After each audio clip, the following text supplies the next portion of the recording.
the '83 draft. Okay. One of the great quarterbacks that were drafted that year. Yeah. There's that, I don't know if anybody saw the 30 for 30, but that's pretty interesting. I thought they did a really good job. It was a good job. But, it had to be a little, frustrating. I guess so, because, I look at it and I was still picked in the first round. Well, this is a real important point. Yeah, I was still picked in the first round. You look at that first round and the players that were in it, I think you have 6 or 7 Hall of Famers. Right in that first round. Is there 7? I won't name them off the top of my head. Yeah, well, we won't even. But I think it's Elway and Eric Dickerson, right? Jim Kelly, Richard Bruce Dent. Matthews, Richard Dent. But he wasn't the first rounder. No, he wasn't a first rounder. He was way at the bottom. But then, I want to go back to what you said, that I was still drafted in the first round. This is one of those weird things. Yeah. Jim Kelly, they say, lost 4 Super Bowls. Right. He went to 4 Super Bowls for God's sake. That's what they did was amazing. And our teams that played against them on those 4 years, we had some pretty good Dolphin teams, and the reason why we didn't go, I think, was because of the Bills and the teams that they But my point, though, was that you were drafted in the first round. This is not something anybody should ever apologize for. Oh, I'm not apologizing. If I was picked a little higher, I'd have made a little more money, but I don't Todd Blackledge, who was one of those quarterbacks who was drafted that year, did not have a great pro career. But we used to have a display here where we talked about each of those quarterbacks that were drafted in the 83 draft. 83 draft in the first round. And Todd would bring his small children over when they were just kids. Todd lives here in Canton, in North Canton. Mm-hmm. And he would bring his kids in and say, "There's Daddy's picture." And he says, "I hated it when they got old enough to read." His son looked down one day and said, "Dad, you really sucked." No, Todd, I played against him, and he played for Penn State, so the Penn State rivalry, and Todd was an excellent quarterback. He's just in a tough situation there. Yeah. And, you never know, and obviously the draft is something that is a crapshoot. But do you think, in today's day, look, we just had a 3-hour special to talk about the schedule.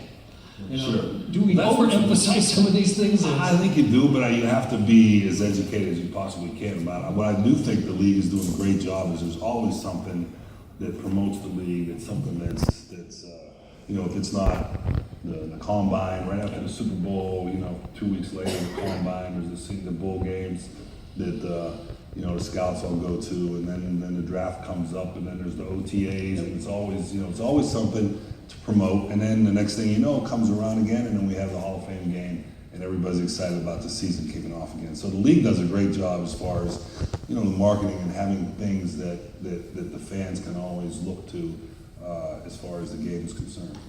Now, I don't look at you and think that, boy, the game has changed tremendously since you played, but it probably has. It has from the standpoint of, I think the guys are bigger and faster.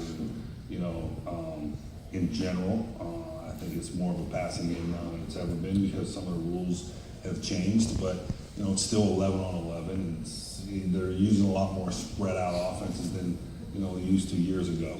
So that's changed, and college kids are coming in. I think quarterbacks are coming in with a total different style because of what they got in college. And that's why you're seeing some of the pro game getting going that way, because the young quarterbacks are used to running that style of wide open type offense. Is it a style you would like to have tried? I'll try anything. But you were never known to be not a runner, but but we ran that kind of. Jim Kelly, they did it too in Buffalo. We ran 4 wide receiver offenses, and we were doing some of the similar things that they're doing now, for sure. Mentioned Jim Kelly, and I want to go back to that draft. Jim Kelly went to the USFL when he was drafted. Houston Gamblers. Right. John Elway threatened to play Major League Baseball because he didn't want to play in Indianapolis. Mm-hmm. You were the first overall draft pick at the USFL. Did you ever consider? I did. I actually went out and interviewed with them a little bit and talked to the coach, and then I went on to the Hula Bowl, and then we never just. I looked at it, but really after a while, I was like, I want to be in the NFL. History, we could be talking about that '83 draft with 3 guys not playing. Right. When I eventually went to the Hall of Fame. Interesting thing. LA Express. Let's kind of open this up a little bit to you folks. Yeah, you guys have any questions? Oh, man. Questions. And I wanted to say something else too. There's a couple here that came all the way from Mexico City. They're right in the back, right there. There they are. That's impressive. He didn't even have a question. And you see, you just stuck a mic in his hand like that. You don't have a question. I'm just excited to be here. I appreciate it. Yeah.